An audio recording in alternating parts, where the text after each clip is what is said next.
So I just listened to the entire recording of the Daystar meeting between Jonathan Lamb, Suzy Lamb, Joni Lamb, and Pastor Jimmy Evans, and I've got to say my stomach was turned completely inside out.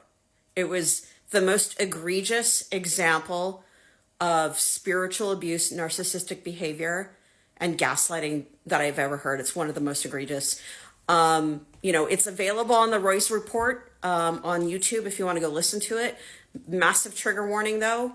If you are easily triggered by narcissistic behavior, spiritual abuse, this will trigger you to no end. I found myself wanting to break dishes the entire time I was listening to it. I was so angry.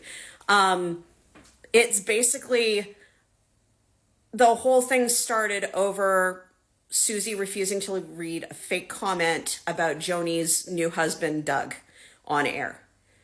And it opened a whole can of worms. It's basically Joni trying to bully her son Jonathan and Suzy into accepting Doug,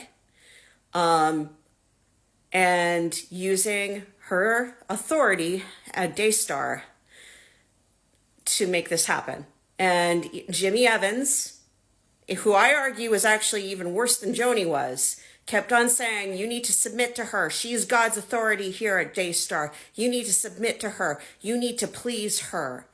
And Joni even goes so far as to accuse Suzy of witchcraft, of being rebellious, gaslighting her son to no end, bullying her son, calling him all kinds of names. And, even tells Suzy that you are not here for God. You're not here because God called you. That's towards the end. And my jaw literally hit the floor when I heard that. This is supposed to be a godly woman? Are you kidding me? Two things. There is a God.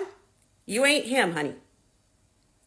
So, I don't know. In my opinion, Joni Lamb needs to be held accountable. I think there's already stuff happening with Daystar. I think there's a bunch of television shows or pastors and Christian shows that have removed themselves from the Daystar network.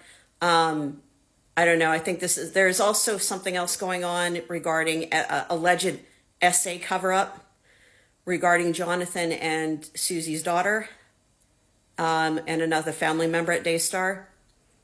This is an example of, people in church, in spiritual authority positions, abusing their power and using God's name to hurt good people and do horrible things to good people.